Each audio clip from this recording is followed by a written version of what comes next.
NFL, more PGA versus the Live Tour conversation, NBA playoffs, and Graham Wallace is going to join us to talk Major League Baseball. That's what's cooking on today's Sports Stove podcast. From Belly Up Sports and the Belly Up Podcast Network, you're listening to the Sports Stove Podcast with your host, Vince Stover. Hey, good looking, what you got cooking? How's about cooking something up for me?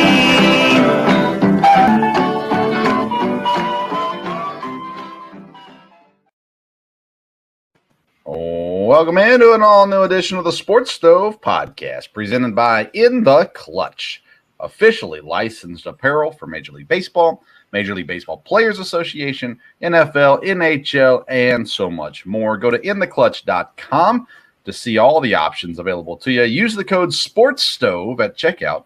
You get 10% off your purchase. Welcome into this Sunday afternoon edition, dropping Monday morning for the audio listeners and Belly Up TV audience of the Sports Stove Podcast. I'm joined as I am normally by my dad, Dale Stover. Dad, doing all right today? Doing good. Got beautiful summer weather up here in Ohio. So, yeah, it's gorgeous weather here as well in Kentucky. Was going to actually get out on the river today, but didn't have time between church and this show. And I couldn't cancel because I already had you and Graham ready to come on. So, so here we are sitting in my basement instead of out on the river. But nonetheless, it's good to be here. Things to talk about, things going on here in just a little while. Graham Wallace from the Jays Journal and Belly Up Sports. He will join us covering Toronto Blue Jays and Major League Baseball.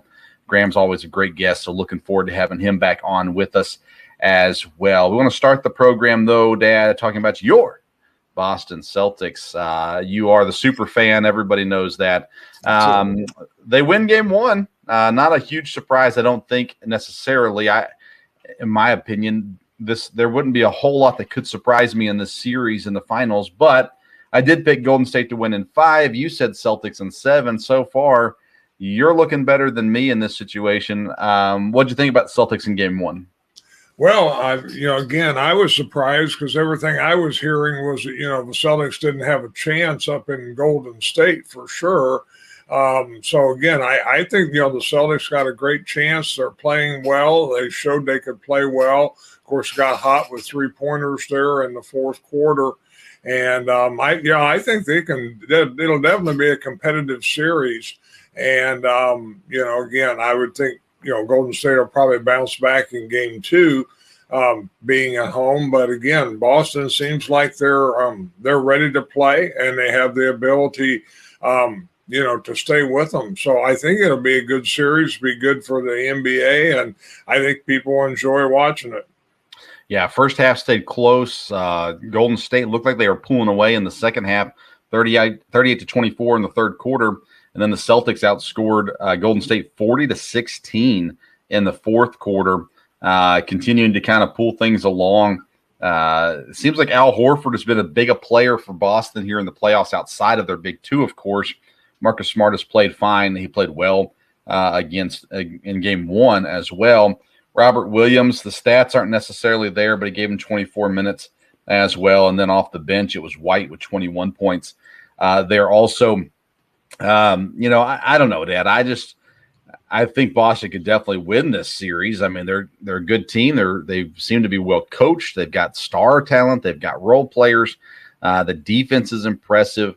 I just still look at Golden State's team, and I just think that they're the team to beat still at this point. They'll try to win game 2 on Sunday night, and then see where we are from there. Again, to me, there's not a whole lot to surprise. The way these playoffs have gone, there's been, a blowout. It doesn't matter if it's home or away. These teams are just winning games, winning them, blowing off other teams, and then the next game will be the exact opposite. There's no rhyme or reason to what's going on in the NBA playoffs so far this year. But game 2 is Sunday evening as we're recording this Sunday afternoon, and I'm intrigued to kind of see what game 2 holds. Do you think Boston can steal away both games here in Golden State? It's typically my understanding is you go in with the mindset of we got to win one on the road, and they've already done that.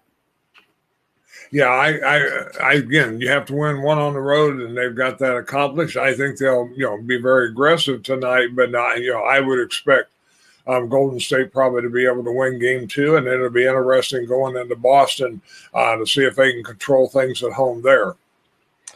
Yeah, and Udoka, the coach, done a great job in his first year as a head coach and proving Boston right and choosing him.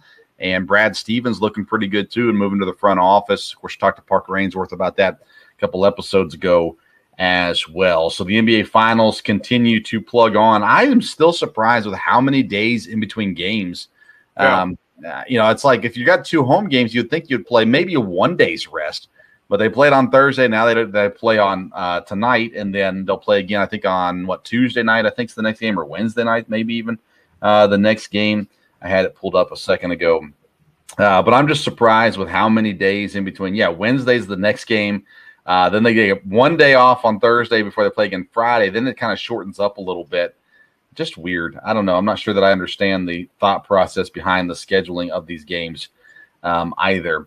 Let's talk a little golf. The PGA and the Live Tour continues to make a little bit of news. Kevin Na, he's a 33-time winner on the PGA Tour. Here's what he had to say, Dad. He said, however, to remain a PGA Tour player, I must give up my right to make these choices about my career. If I exercise my right to choose where and when I play golf, then I cannot remain a PGA Tour player without facing disciplinary proceedings and legal action from the PGA Tour. I'm sad to share that I have chosen to resign from the PGA Tour. This has not been an easy decision and not one taken lightly. I hope the current policies change and I'll be able to play on the PGA Tour again. So since PGA came out and said any player that plays in the Live Tour tournament or any other league or whatnot, they will face disciplinary action. And Kevin Na says, for that reason, I'm going to go ahead and step away from the PGA. And if they ever change their policies, maybe I'll come back. But he's the first player to announce a resignation from the PGA Tour. And do you expect more people to follow? I kind of thought maybe with the way that sponsors dropped out, although that was kind of a weird situation because they were sponsoring the next PGA Tour event too. I wasn't sure where this was going to head, and it seems like maybe more players are upset with the PGA than they are okay with the PGA. Yes, I mean, we talked a little bit about that last time. I think there's several players that are watching, and you're going to see other people make moves. Part of us to decide how to do it, like Kevin Na's doing. That may be a safe way to go there, and still could potentially go back in the future. I think there'll be more players join as far as wanting to play in the other tour, and the PGA is going to have to decide something if they're going to continue the hard line. If they do, is that going to drive people out? Or, will it accomplish, like I said, to me, competition is not bad. And the PGA right now is saying we don't want any competition. We're just going to squash this. And they feel like they can. I don't know in this climate if you can do that. So, we may in the next few weeks see the PGA again. I don't think they're ever going to want to look like they're backing down. But I think it'll just depend how many players are looking at leaving and even the players that stay. I'm sure some players have a lot of influence and sway, and maybe they'll say, hey, we need to, we're going to be loyal, but, this isn't the way to go. So over the next few weeks, it'll be interesting. Yeah, I'm not sure, I'm not sure how everybody's getting paid. The Dustin Thomas situation, Dustin Johnson situation, he get paid a whole bunch of money up front, then can still earn money by playing too. So I'm not sure how that goes with everybody. According to ESPN, 13 PGA Tour players were on the list for the first Live Golf tournament, which is starting up this week on Thursday. Dustin Johnson, of course, the most famous name of those. Ian Poulter, though, Lee Westwood, Louis Oosthuizen, and Sergio Garcia. Some of the other names there that most people will recognize. I'll ask you this question again, Dad. I think we talked about this last time, but what draws you to a golf event on television? Is it golf is on, so I'll watch a little bit of it? I mean, for me, it's like I'm going to turn on the Masters. I know that for sure. I'm going to turn on the Ryder Cup. I know that for sure. And outside of those two, it's kind of like Sunday afternoon or a Saturday afternoon. It's on. I'll see who's winning, see if I kind of want to watch, see what's going on with it and stuff like that. I enjoy watching golf, and I'm intrigued by this Live Tour. So I guess what I'm trying to get to is what could draw you to the Live Tour? Is it just to kind of see what it looks like for the first time, or players that are there, or anything at all? I think it would be just to see what it looks like for the first time, see what this team concept is, and really just because of the popularity and the way the PGA is fighting it, I'm interested just to see how it is. Like I said, I enjoy watching golf. I don't a lot. I'll probably usually watch the four majors.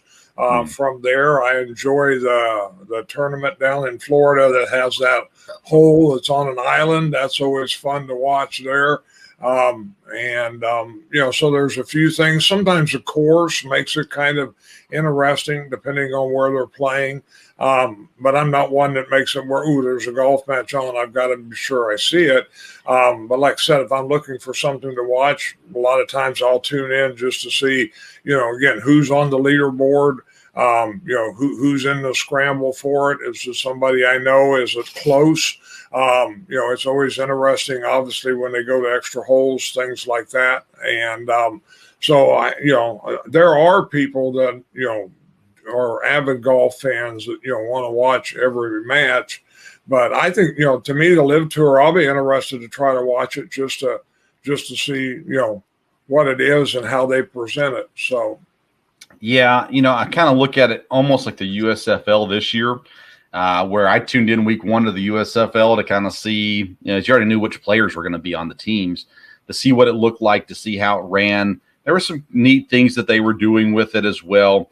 But at the end of the day, I haven't watched a whole lot of USFL since week 1. If it's on, I'll pop it on for a little bit and kind of see what's going on.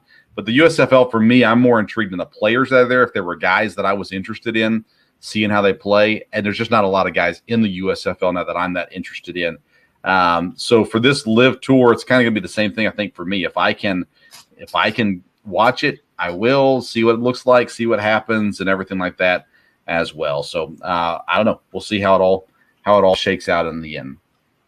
Let's transition to the NFL. 2 big retirement announcements this week, with Ryan Fitzpatrick and Frank Gore announcing that their time has come to an end in the NFL. 2 long-standing players in the NFL. Let's start with Ryan Fitzpatrick, Dad. Fitzpatrick played for 9 teams in his career. He had 18 game-winning drives and 13 comeback wins. This is from Pro Football Reference. He had in his career almost 35,000 yards, just shy, 10 yards shy of 35,000 yards, 223 touchdowns. I am an anti-Ryan Fitzpatrick guy. I think he stole opportunities or hindered growth for some quarterbacks. I don't think he was ever going to be a Super Bowl quarterback, and I think he actually hurt more teams than he helped. I like his personality. I think he's a fine person. I never wanted him on my football team. What were your thoughts on Ryan Fitzpatrick and his career? Well, I mean, I think for a guy that, is not going to go down as a superstar quarterback, I think he's a guy that's had a great NFL career. He's obviously helped teams. He's helped teams win games. I can see what you're saying about maybe he has hurt certain situations, but that was the team's decision to bring him in, and for him to go to as many different teams as he was and still be able to be successful. I think he had leadership qualities. Obviously players must have liked him. They seemed to rally around him. I think when he came to a team, it wasn't like, oh my, we're throwing in the towel. I think, he proved that, hey, we can win games here.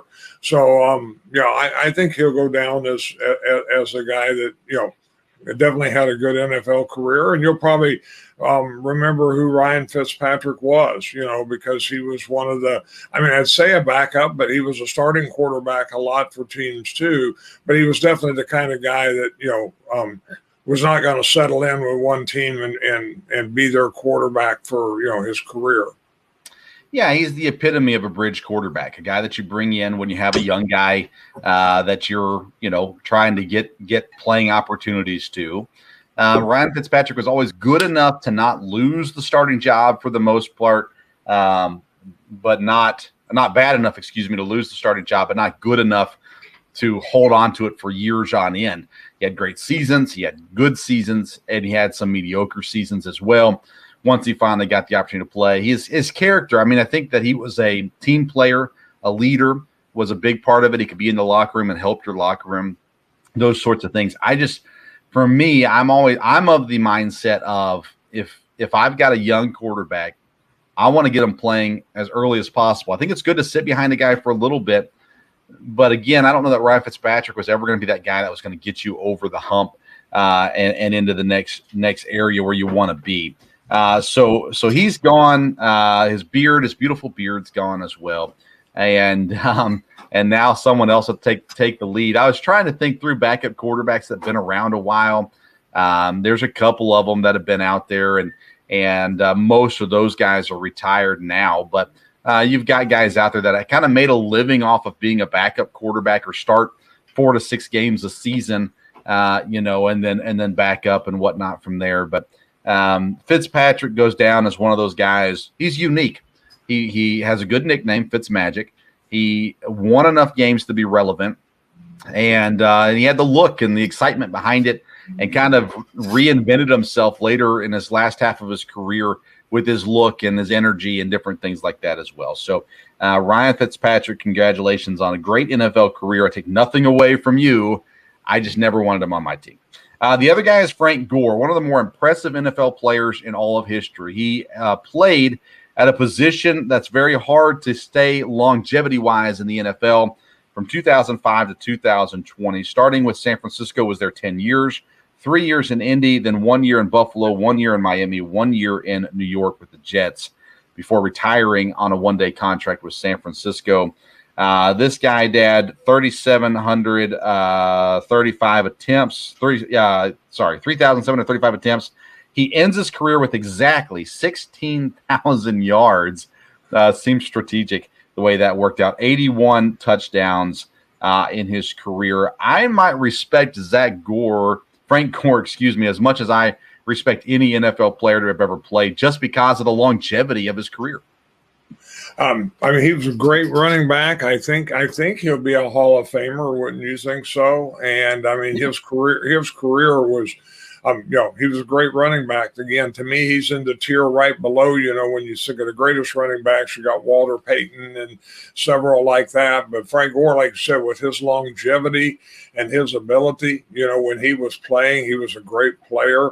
Again, since we've been involved in fantasy football, Frank Gore was always a guy, you wanted to pay attention to because he was really good. And of course, in San Francisco, he was a main key for the success a lot there.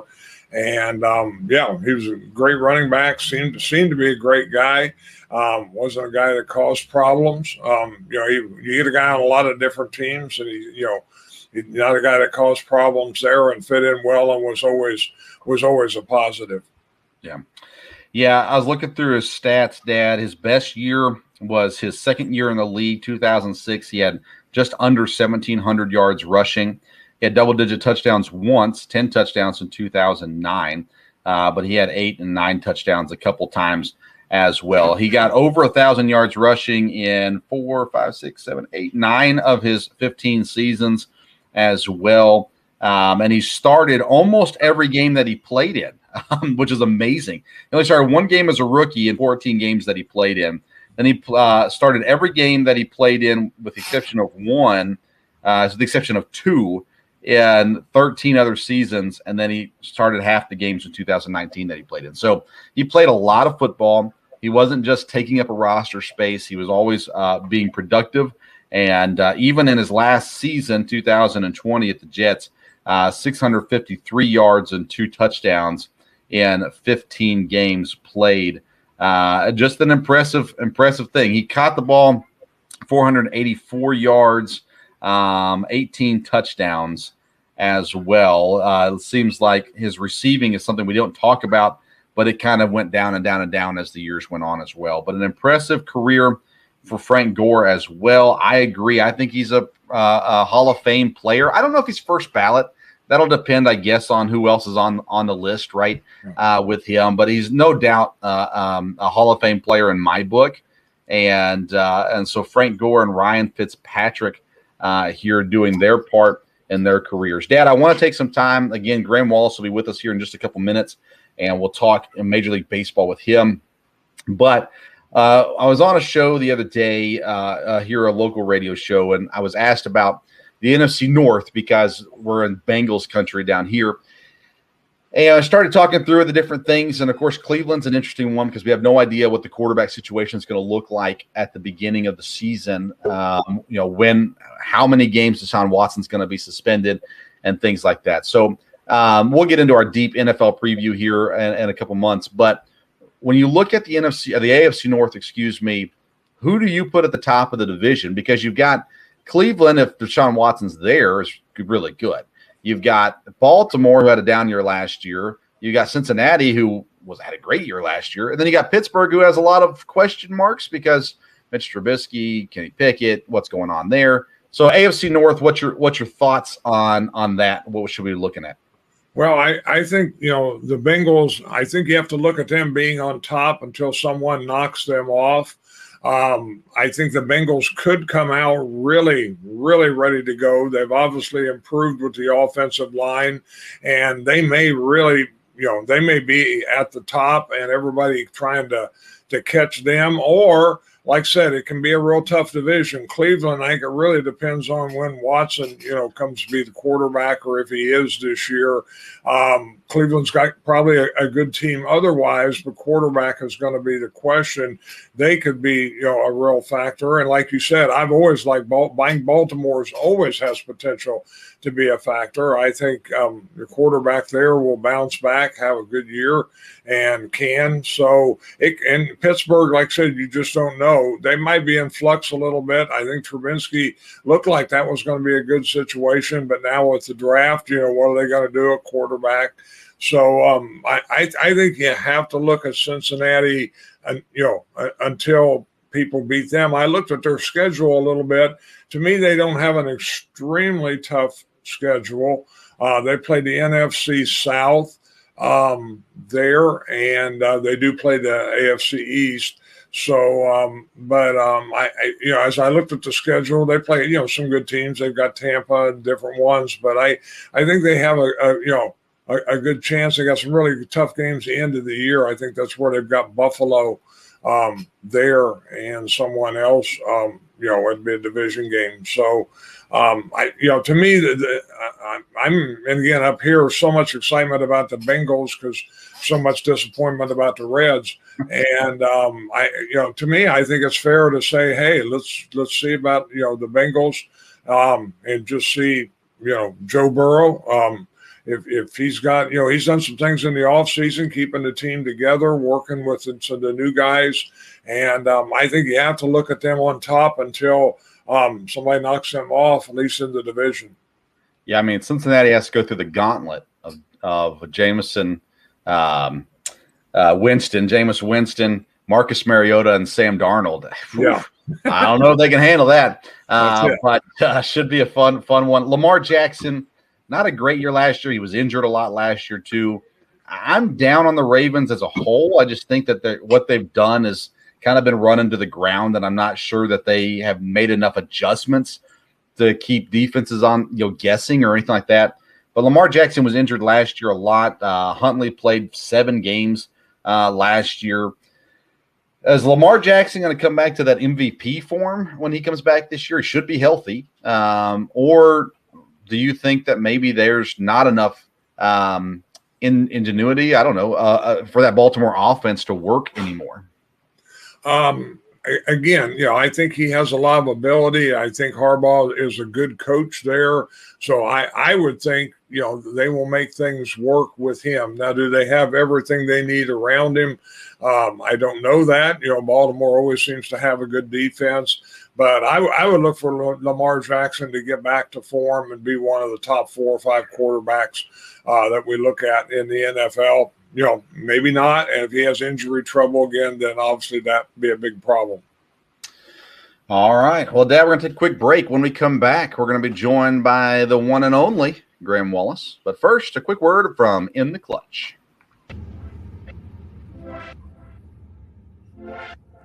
InTheClutch.com, the newest sponsors of the Sports Stove podcast, and we are excited to partner with InTheClutch.com. They have officially licensed apparel and accessories for your favorite sports teams and athletes.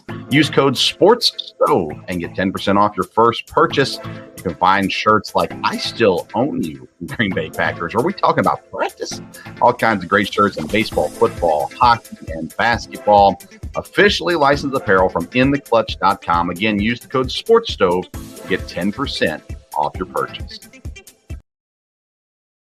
Welcome back into the Sports Stove podcast. We are privileged to be joined now by a writer from the Jays Journal. You can find a little bit of stuff on bellyupsports.com as well. The one and only Graham Wallace. Graham, thanks for being back with us. Great to be with you, Vince and Dale. It's been a little while. Always happy to cook it up with you here on the Sports Stove. It has been a while. Of course, at the beginning of the season, we had no idea when baseball was going to start. And now that it's going relatively smooth, lots of injuries and stuff like that. But we'll get all to that in a second. Let's start, though, with your Toronto Blue Jays. Our hope as anti-Yankees people is that Toronto can play good enough to overtake the Yankees.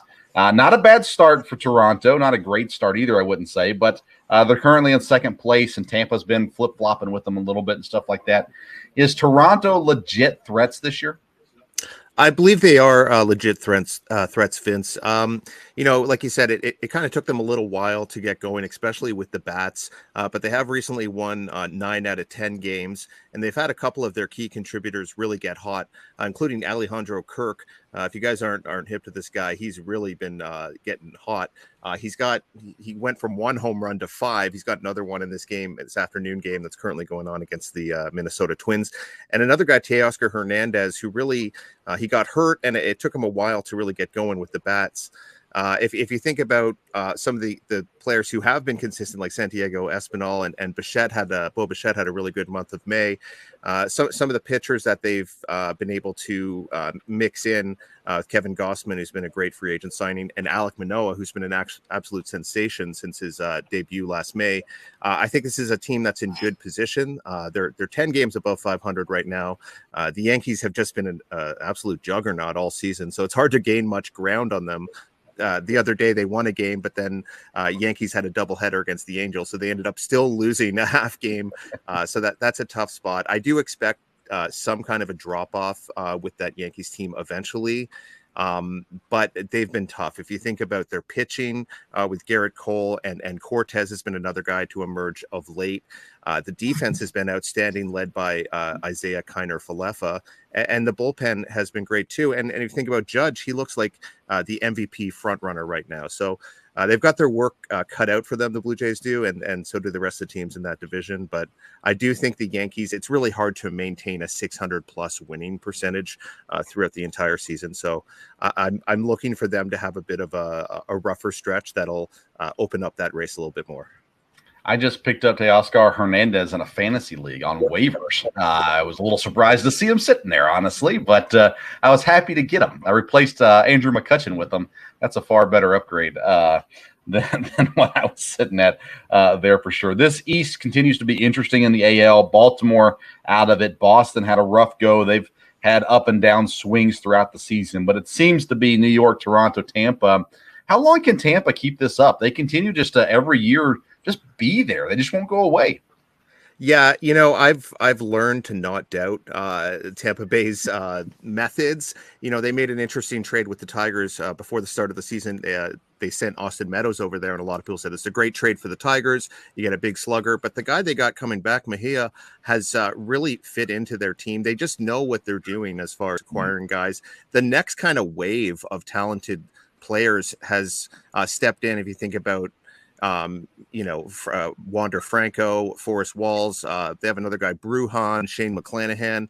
They just always seem to have the cupboard absolutely stocked with these young studs, whether they be pitchers or position players. And then when a guy gets to be a commodity, oftentimes they'll trade him. Now, they did invest heavily in Franco, and I fully expect him to be in the MVP mix for the next several years. This guy's just got great bat-to-ball skills, and he could do it in the field as well. So this team just knows how to get it done with less resources, perhaps, than other teams. But I've learned to not doubt them, and I wouldn't count on their reign of competitive play to end anytime soon.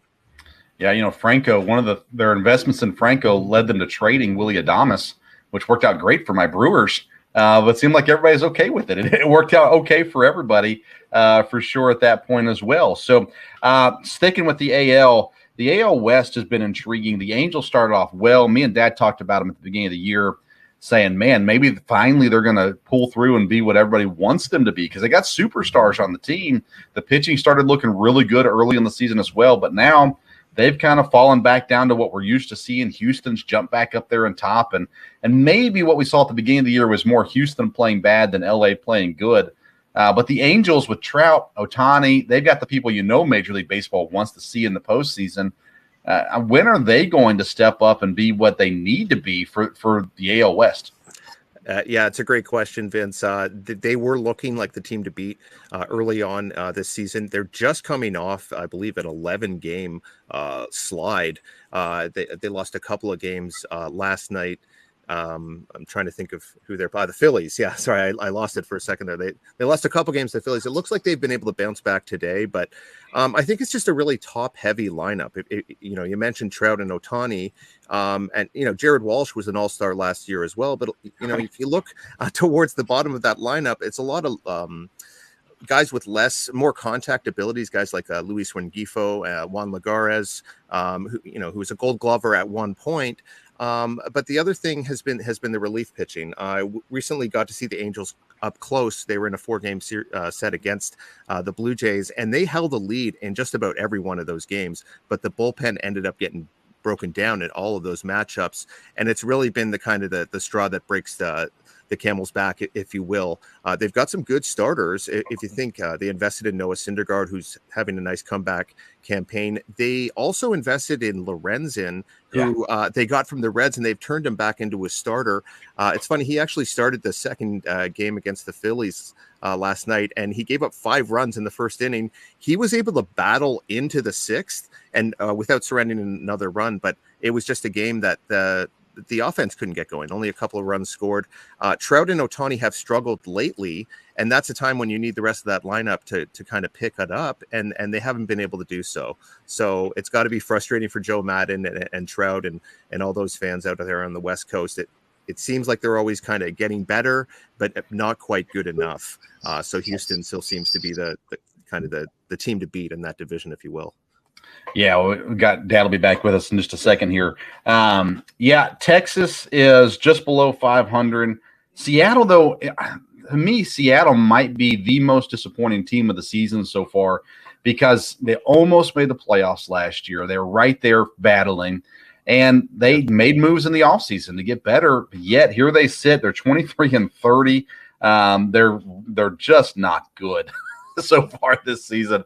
What's Seattle going to have to do? Are they going to be able to pull back together this season, or do you think, boy, it's just done for them already this season? Well, I mean, let's not forget, in Washington Nationals, they were 19-31 in 2019, and they somehow rallied, had a great finish to that season. They got into the wild card, and they won the whole dang thing. They won the World Series that year. So I'm not going to write them off just yet, but you said it, Vince. This was a team that won 90 games last year, and they added American League Cy Young Award winner Robbie Ray, Jesse Winker, Eugenio Suarez, and Adam Frazier, 4 guys that were all-stars last year, and Ray, who was, the best pitcher in the American League, arguably.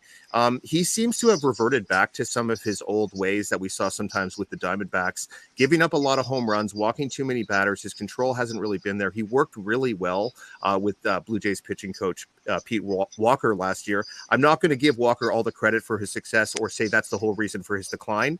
He's still a workhorse for them, but he's just been giving up way too much hard contact, and that's got to be concerning for those fans out there in the Pacific Northwest. I think they could rebound, but they got to start winning.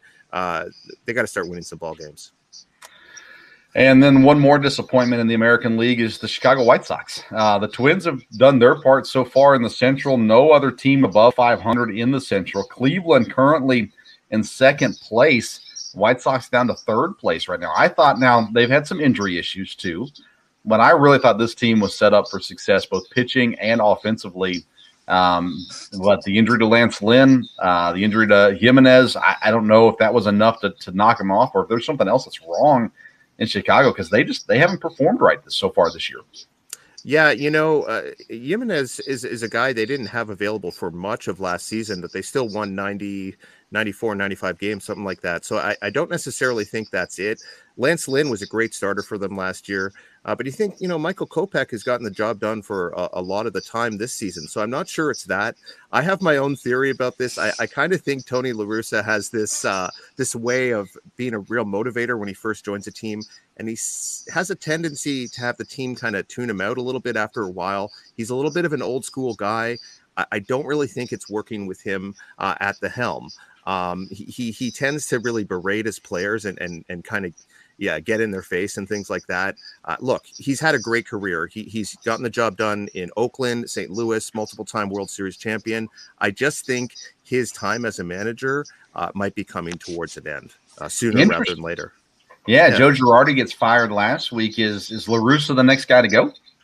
It's possible. If this team finds themselves, 10 games out of it or more, in late June or, approaching that All-Star break, management may have to pull the trigger on something a bit more extreme. They might want to get someone who's a bit more open to some of the analytical ways of the new age of managing, if you will. Now, I know La Russa is open to some of those things, but he does have an old school kind of vibe to him as well. And I've seen it, and I don't even watch a ton of White Sox games, but when they're playing the Blue Jays and Sunday Night Baseball and other things, you see him getting in guys' faces, and I think it rubs some players the wrong way, especially in today's age of baseball. Now, I'm trying to look it up, and I can't find it. They had the guy last year. He was playing catcher for him, having an incredible season. And then he did something that was against the unwritten rules of baseball. And he got berated by his coach on national television, and he was never the same after that. Is that part of what you're talking about? Old school, maybe not the best players manager? Yeah, I've seen it. I think I know what you're talking about. I mean, they have Grandal. I'm not sure if that's what it is. They also had another guy who we kind of yelled at in between innings of a game against the Blue Jays. I can't quite remember what happened, but he didn't do what was instructed of him, and he definitely heard about it. Injuries are probably have something to do with it as well.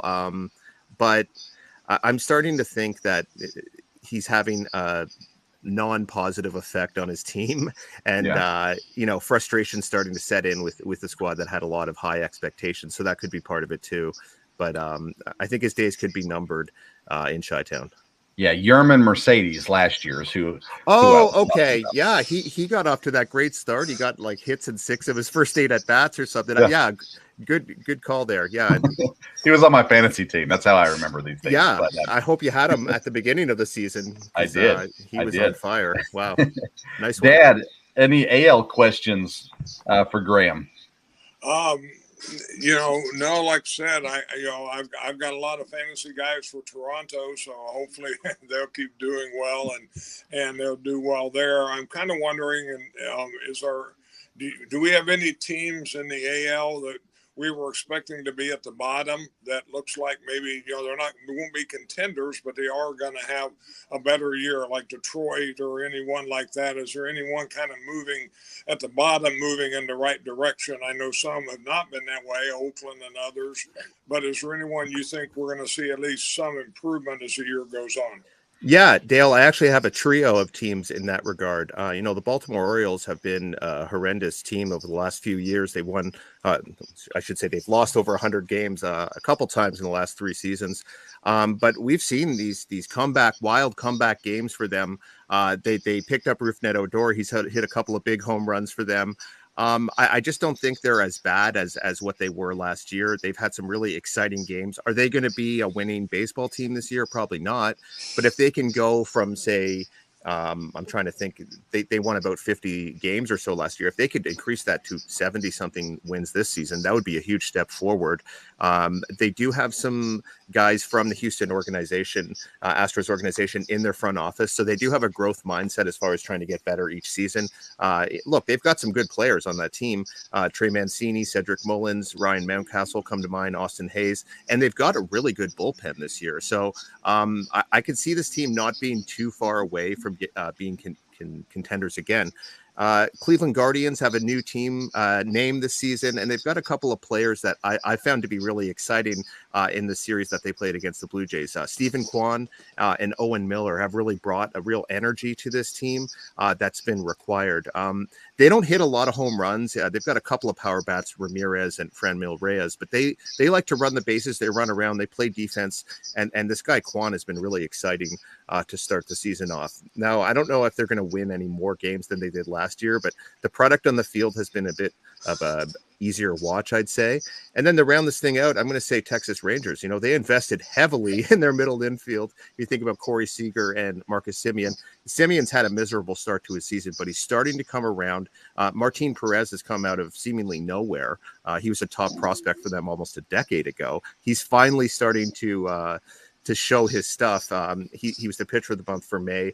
So I think they're going to actually have the highest increase of wins from last season. So fans in Texas, your team's coming around. Let's get to the National League. That's the most positive we can be about the Rangers. Don't worry, fans, They're coming around. There you go. Beautiful stadium. The team's coming around. There's positivity there in Texas. There you go. National League East. Last year, the division was horrible.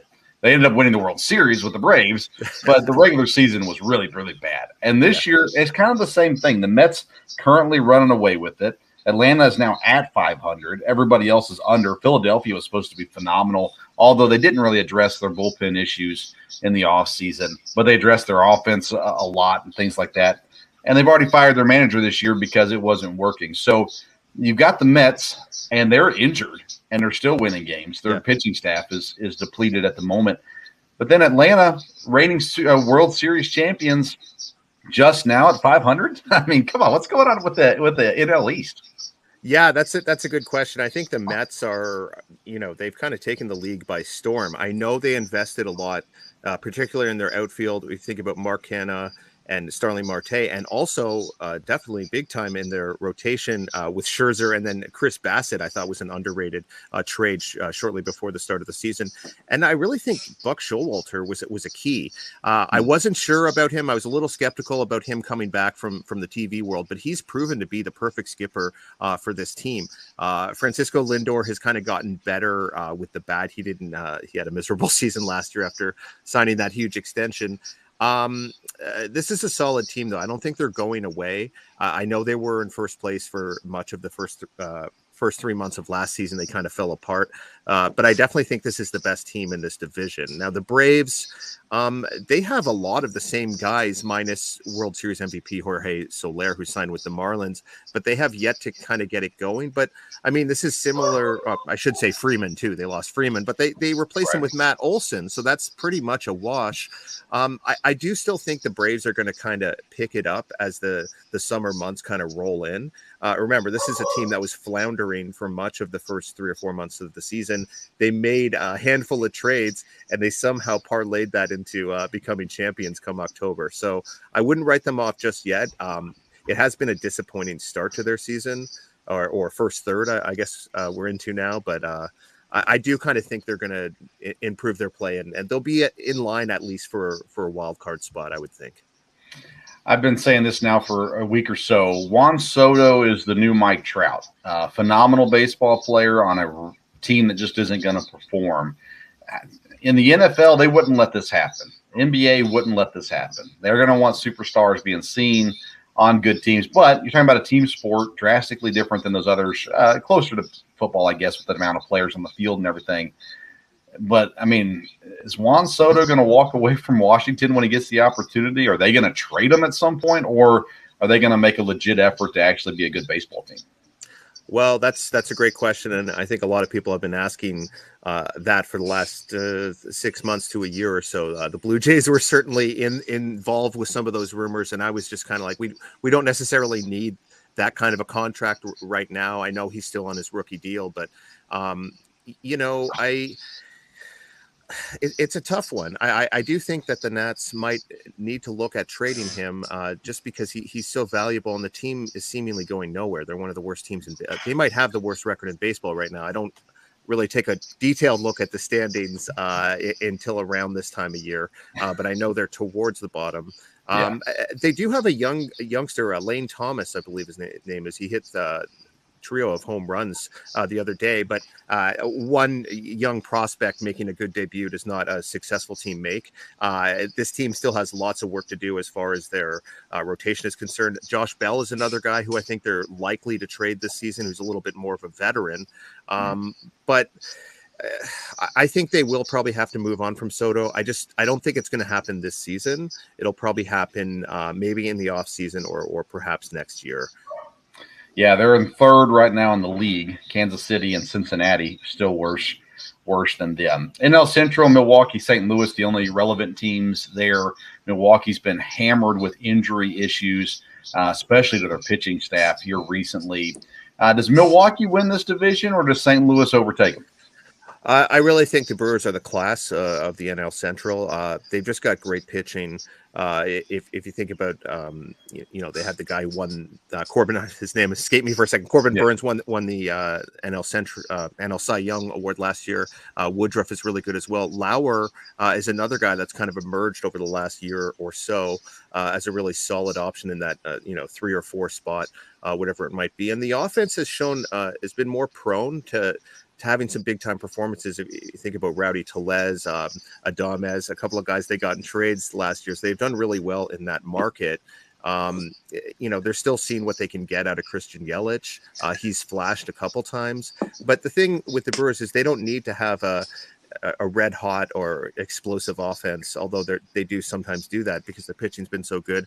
They get good managing from Craig Counsell. They really kind of remind me of a National League version of the Rays because, they're a small market team. They've got to hit on the trades. They've got to hit on their free agent signings, and they've got to make good draft picks and make good in-game managerial decisions as well. So they've been able to do all of that.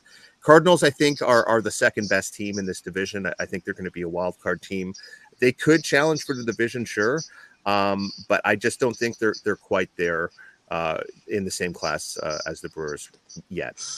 Yeah, I'm a little biased with Milwaukee, so I got to ask other people that question. I say the same thing. I think once Milwaukee's healthy, they're just the better team. And ultimately, by the end of the year, Milwaukee will be on top. But I said at the beginning of the season, St. Louis is the only team that can compete with them in the Central right now, and they're definitely doing their part there. All right, to the West, the Dodgers looking a little better than last year, staying on top. San Francisco was way up there all last year. They're still towards the top. San Diego playing well without Tatis. They'll get him back this summer at some point as well. Arizona and Colorado actually started pretty solid, and they've kind of fallen back to earth a little bit. So let's focus on those top 3, the Dodgers, the Giants, and the Padres. Dodgers, to me, are the best team in Major League Baseball. Do you agree with that? Yeah, it's hard to disagree with that. Their run of dominance has been going on for almost a decade. And in some ways, you could almost call them like a new age Atlanta Braves from the 90s, having all these great teams but only having one World Series championship to show for it. There's been some playoff disappointments, certainly. But if you think about from their pitching staff with guys like Walker Buehler down throughout that lineup and the bullpen, Dave Roberts is a manager I definitely respect a lot. There's a lot to like there. And, they've got a good farm system as well. It seems like whenever they need to call someone up, they kind of just fall right in line with that organization. So, they won 100, I believe it was 106 games last year, and that wasn't even good enough to win the division. Giants had just a magical season. It seems like the Giants have fallen off a little bit, but they're still a really good team. It's hard to keep up with those kind of win totals. So, Giants might be more headed for a 90-something win season rather than 107 that they won last year. It was just an absolute freight train. But they've got a really good team. They have Gonzalez, who's coming off the National League Rookie of the Month. Gabe Kapler is a really good young manager. And, I think it's kind of similar to the Cardinals. I think they're probably more in line for a wild card spot. They're going to need to get hot in order to catch the Dodgers. Now, the Padres were really good for about the first 3 months last year, and they kind of fell apart. I think Mackenzie Gore has added some exuberance, youthful quality to that team as a lefty coming out of the rotation. They've got Joe Musgrove. They've been without Fernando Tatis for the entire season. So the fact that they've still been able to play some really good baseball, Manny Machado has been an MVP front runner looking like it. So they're certainly going to be in the mix. They just need to avoid those prolonged losing streaks that plagued them towards the end of last season that ended up making them not even have a winning record. So I'm looking for better things out of San Diego this season. What happened to Cody Bellinger? I mean, it's just like a massive drop off. Yeah, it's funny. I went on his Baseball Reference page last night. It's funny you mentioned that, and you look at his first season. He won National League Rookie of the Year. I think it was 2017. 39 home runs. Next year he had a similar season, but it was a bit of a drop off. And then 2019 National League MVP, just had an amazing season. And then it's been he's been tailing off since then. I honestly go back to, I believe it was 2020, and they were playing the Braves in the NLCS, and he did one of those home run celebration things. Was it Swanson or some other player on the team? And that he's on the Braves. It's with Betts or some other player. I'm not sure who he did it with. And I think it actually did damage to some of his muscles in his arms. I mean, OPS plus of only 44 last season. He's been a little bit better this year, but this was a guy who was, looking like a 5 to 8 WAR player year in, year out, like one of the top 10 players in the league. And he hasn't been that. And it's been a pretty staggering fall from grace. And it's hard to really pinpoint it, other than I really think he might have injured himself in that home run celebration. But like I said, he's been a bit better this year, and he's still young. So hopefully he can kind of turn it around, because he was looking like he was going to maybe be an all-time great. Yeah, him and Yelich were like running the league there for a year or two, and then next thing you know, neither one of them running the league currently. But Yelich is a little better than Bellinger still, but nonetheless. Dad, what NL questions do you have for Graham? I guess same thing I asked before. Is there any teams that were expected to be really bad that are gonna are going to show up at least and be improved? Anybody like the Pirates or anyone like that? Of course, we already said Colorado and Arizona have done better. So anything special you're looking for there? Yeah, I think the Miami Marlins did a really good job of signing some solid veterans to add to a cast of a lot of young players. I'm talking about Joey Wendell, who looks like he's straight out of the 1920s. If you think about the no gloves, he's just an old school guy. Jacob Stallings and Avisail Garcia. So are the Marlins going to win that division or even have a winning record? Probably not. But they look like a lot more of a competitive team, a tougher team to play against. You mentioned Pittsburgh. They actually have one of the better bullpens around. David Bednar has been an outstanding closer for them. They were an embarrassment last year. If you think about a team that lost 100 games, you think about that play with Craig. I think it was Javi Baez going to first, and they ended up scoring a run out of it. All he needed to do was was touch first. They made just some terrible errors. Brian Hayes didn't touch first on a home run that was called back. They were just an absolute blooper reel the entire season. They've been a lot more respectable this year, which is good to see. You obviously mentioned Arizona. They got a couple of stud arms in Merrill Kelly and Zach Gallen. So they've been around 500, which is a great step forward for them.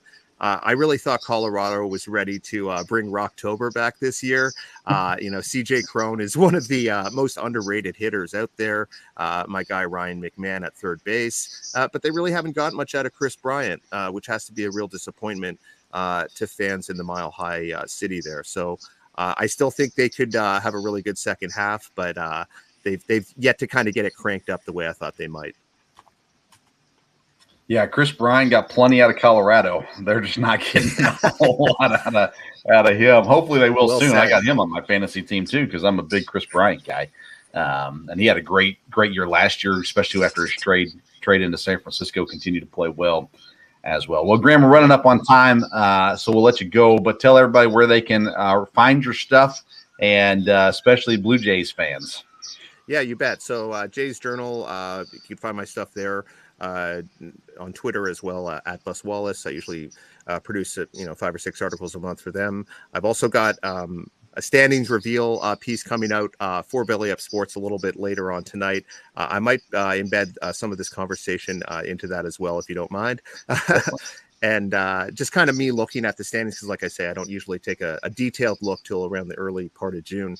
Season started a little late this year, so I had a little fun with it last year. I decided to do it again this year. So bellyupsports.com, that'll be out probably later on tonight or tomorrow. Well, he's Graham Wallace, one of the best in the business when it comes to covering baseball, especially. Graham, we always appreciate you coming on and spending some time with us here on the Sports Stove. Thanks for the kind words, Vince. Always good to spend time with you and Dale, and wish you all the best. All right, we'll see you soon. All right, see you. Thanks. That's Graham Wallace, and like I said, always appreciate him taking the time to join us, and always a great interview there as well. All right, Dad, anything that we need to talk about that we haven't covered yet? Let's see here. No, I don't think so.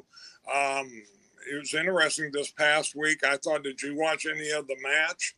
I thought that ended up real well. I wasn't sure, how competitive that would be, and it came down, to the last stroke there. And of course, Josh Allen could have had a phenomenal putt. So I thought that was very good. I thought that came off very well there. And like I said, for just regular sports fans, I've been paying attention to the NCAA playoffs in baseball, as well as the World Series on the girls softball, and very good games to me. That's a lot of fun time to watch. Maybe we'll cover some college baseball and softball stuff next time you're on with us later this week. Get something to talk. Give some credit to those kids. There's been some interesting plays, home runs, big time stuff going on there as well. And you're right, Aaron Rodgers nailing the big putt to close out the match. I did not watch the match. I just watched the highlights later as well. All right, we need to tell everybody about 2 things. First of all, In the Clutch.com, where you can find the officially licensed apparel, Major League Baseball, NHL, NFL, and more. Use the code SPORTSSTOVE when you check out. You get 10% off your first purchase. And then Elementor, I don't think we've mentioned them yet today. Great company to help you create, manage, and or host your website. Very affordable and top-of-the-line options for you there. Drag and drop stuff and everything. So if you'll use the exclusive Sports Stove link, it is in the episode notes and description on YouTube and on the audio podcast as well, wherever you get your podcasts. So click that link, go to Elementor, and see how they can help you improve or create your website. Thanks to Graham Wallace for jumping on and joining us today. Thank you, Dad, for being back with us as well. We'll be back with a new episode. We'll record it Tuesday on YouTube. We'll be live on YouTube Tuesday night, and then we'll be available for you Wednesday morning there as well. Thank you so much for tuning into today's Sports Stove podcast. Until next time, we'll see you